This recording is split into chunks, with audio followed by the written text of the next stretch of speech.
بسم اللہ الرحمن الرحیم۔ قرآن مقدس اللہ کی عظیم کتاب ہے۔ یہ برکت والی کتاب ہے۔ اس کی آیتیں مومنوں کے لیے شفا ہے۔ اس کے ایک ایک حرف میں 10 نیکیاں اللہ نے مقرر فرمائی ہیں۔ قرآن مقدس دنیا و آخرت کی پریشانیوں کا علاج ہے۔ قرآن مقدس رحمتوں کا خزانہ ہے۔ لیکن اس عظیم رحمت والے خزانے سے مالا مال ہونا ہو تو پہلے سچے دل سے بسم اللہ الرحمن الرحیم پڑھو، پھر اس خزانے کو کھولو اور زیادہ سے زیادہ اللہ کی رحمتوں کو حاصل کرو۔ جب قرآن مقدس جیسی عظیم کتاب بغیر بسم اللہ الرحمن الرحیم کے نہیں کھلتی تو دوسرے جائز کام کی برکتیں بغیر بسم اللہ الرحمن الرحیم کے کیسے حاصل ہو سکتی ہیں؟ حضرت عثمان بن عفان رضی اللہ تعالیٰ عنہ نے رسول اللہ صلی اللہ علیہ وسلم سے بسم اللہ کی نسبت سوال کیا۔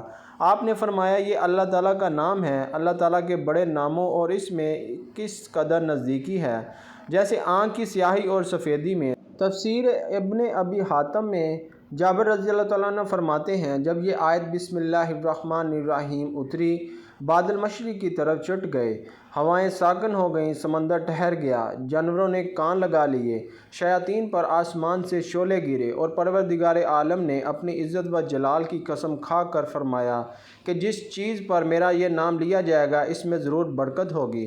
ابن مسعود رضی اللہ تعالیٰ عنہ فرماتے ہیں کہ جہنم کے 19 دراغوں سے جو بچنا چاہے وہ بسم اللہ الرحمن الرحیم پڑھے۔ اس کے بھی 19 حروف ہیں، ہر حرف پر ہر فرشتے سے بچاؤ بن جائے گا۔ اسے ابن عطیہ نے بیان کیا ہے، لیکن کچھ ایسی جگہیں جہاں پر بسم اللہ الرحمن پڑھنا حرام ہے، جائز ہی نہیں ہے۔ ہر انسان جہاں چاہتا ہے پڑھ لیتا ہے۔ کچھ لوگوں کی ایسی عادت بن جاتی ہے کہ وہ ہر کام کرنے سے پہلے ایک دم بسم اللہ الرحمن الرحیم پڑھتے ہیں، تو کچھ ایسی بھی جگہ ہیں جہاں پہ بسم اللہ ہمیں نہیں پڑھنا چاہیے۔ جہاں پر بسم اللہ انسان اگر پڑھے گا تو وہ گناہ گار ہوگا۔ بسم اللہ کا پڑھنا ایسی جگہوں پر، ایسے مقامات پر جائز ہی نہیں ہے۔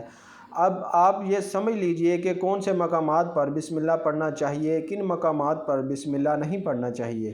ناظرین، آپ نے سنا ہوگا کہ ہر کام شروع کرنے سے پہلے بسم اللہ الرحمن الرحیم پڑھنا چاہیے، کیونکہ بسم اللہ الرحمن الرحیم کا معنی ہے کہ اللہ کے نام سے شروع، جو بڑا مہربان نہایت رحم والا ہے۔ یعنی ہم کام کو جو شروع کر رہے ہیں وہ اللہ کے نام سے شروع کر رہے ہیں، تاکہ اللہ تعالیٰ ہمارے اس کام میں برکت عطا فرما دے۔ اور بسم اللہ پڑھنے کے فائدے بھی بہت زیادہ ہوتے ہیں کہ اگر کوئی انسان کسی کام کو پڑھ کے کرتا ہے تو اللہ تبارک و تعالیٰ اس کام میں برکت عطا فرماتا ہے، اور یہ سنت بھی ہے۔ حضور صلی اللہ علیہ وسلم نے بہت سارے مقامات پر ہمیں بسم اللہ الرحمن الرحیم پڑھنے کی تاکید فرمائی ہے، اور حضور صلی اللہ علیہ وسلم نے بسم اللہ الرحمن الرحیم پڑھنے کا حکم دیا ہے۔ اب اگر کوئی بھی نیک کام شروع کر رہے ہیں، اس نیک کام کو شروع کرنے سے پہلے بسم اللہ الرحمن الرحیم اگر آپ پڑھ لیں گے تو آپ کی سنت بھی ادا ہو جائے گی، اور اس پہ آپ کو ثواب بھی ملے گا اور اس کی برکتیں بھی آپ کو ملیں گی۔ اگر آپ نے کسی نیک کام شروع کرنے سے پہلے بسم اللہ پڑھ لیا تو پھر انشاءاللہ اس میں آپ کا نقصان نہیں ہوگا۔ اللہ تعالیٰ خود آپ کا حامی و مددگار اور ناصر بن جائے گا، کیونکہ آپ نے اپنے اس کام کو اللہ کے نام سے شروع کیا ہے کہ ہمارا کام تھا کرنا، اور بندہ کیا کرتا ہے جو اس کے بس میں ہوتا ہے۔ بندہ تو اسباب اختیار کرتا ہے، اور بندہ کر بھی کیا سکتا ہے۔ بندے کے ذمہ صرف اسباب کا اختیار کرنا ہے کہ آپ کسی کام کو کرنے سے پہلے اسباب اختیار کریں کہ ہمیں یہ کام کرنا ہے، باقی آپ اللہ کے سپرد کر دیں۔ آپ اپنے کام کو کریں، باقی جو آپ کا کام ہے وہ اللہ تبارک و تعالیٰ کے سپرد کر دیں۔ ایک مرتبہ ایک صحابی آ کر عرض کیا، یا رسول اللہ صلی اللہ علیہ وسلم، میں پریشان ہوں، ہمارے اونٹ کہیں گو گئے ہیں۔ تو آپ صلی اللہ علیہ وسلم نے ان کو یہ بتایا کہ اللہ پہ بھروسہ کرو، اور اللہ پہ بھروسہ ہی اصل چیز ہے۔ یہ بولو کہ میں نے اللہ پر بھروسہ کر لیا، اللہ پاک کافی بہترین کارساز ہے۔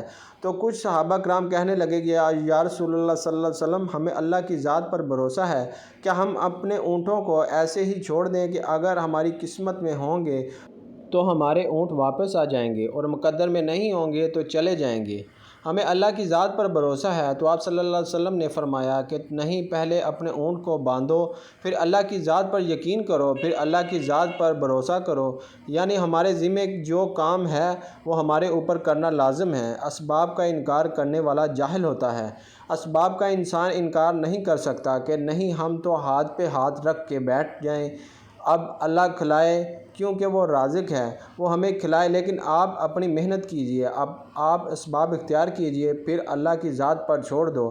آپ پہلے جاؤ مزدوری پر، آپ کام پر جاؤ، آپ کا کاروبار کرو، پھر اللہ کی ذات پر چھوڑ دو کہ اے پروردگار عالم، اب ہمارا جو کام تھا ہم نے کر لیا، آگے تیری رضا ہے اور تیری رحمت کے ہم امیدوار ہیں۔ صرف ہمارے کمانے سے رزق تھوڑی ملتا ہے، آپ نے کمایا بس کما کے لے آئے۔ اس کے علاوہ آپ غور کیجئے کہ دانے کو زمین سے نکالا کس نے، اس کے بعد پھر اس کو گیہوں کی شکل میں، پھر وہ آٹے کی شکل میں بنا، پھر وہ روٹی بنتی ہے۔ ہم سمجھ رہے ہیں کہ یہ ہماری محنت سے ہو رہا ہے۔ ہم نے روٹی بنائی، روٹی بنا کے وہ گوشت یا سالن یا سبزی ہمارے سامنے آئی، اس کے بعد ہم نے جیسے اس کو بسم اللہ الرحمن الرحیم پڑھ کے کھایا تو اب ہمارے حلق پر ایک فرشتہ بیٹھا ہوا ہے۔ وہ فرشتہ اب اللہ سے اجازت مانگ رہا ہے۔ حلق میں ہماری دو نالیاں ہوتی ہیں، ایک نالی ہوتی ہے جو سانس کی ہوتی ہے، ایک نالی وہ ہوتی ہے جس سے رزق اندر جاتا ہے، کھانا اندر جاتا ہے۔ تو یہ دو نالی بالکل برابر ہوتی ہیں اور دونوں کا ایک ہی چھید ہوتا ہے، لیکن پھر وہ اندر جا کر الگ ہو جاتی ہیں۔ اب آپ یہ سوچ کر دیکھیے کہ فرشتہ یہاں پر بیٹھ کر اللہ تعالیٰ سے پوچھتا ہے ہمارے ہر لقمے پہ کہ مولا اس لقمے کو زندگی کا سبب بناؤں یا موت کا سبب بنا دوں۔ اب اللہ تعالیٰ کی اگر مرضی ہوتی ہے تو وہ لقمہ زندگی کا سبب بن جاتا ہے، اور اگر اللہ کی مرضی نہیں ہوتی تو وہ لقمہ موت بن جاتا ہے۔ یعنی اگر وہ لقمہ بجائے خوراک والی نالی میں جانے کے اگر وہ سانس کی نالی میں چلا جائے تو پھر انسان ختم ہو جائے گا۔ تو آپ دیکھیں ہم نے اتنے سارے کام کیے لیکن فرشتہ یہاں پر بیٹھا ہوا ہے کہ اس نوالے کو، اس لقمے کو کہاں لے جانا ہے۔ تو یہ آپ نے اسباب اختیار کیے، یعنی اس کو اسباب اختیار کرنا کہتے ہیں، اور اللہ تبارک و تعالیٰ پر چھوڑ دیا تو نیک کام ہم شروع کر رہے ہیں، کھانا کھا رہے ہیں تو ہمیں بسم اللہ پڑھنے کی تاکید کی گئی ہے۔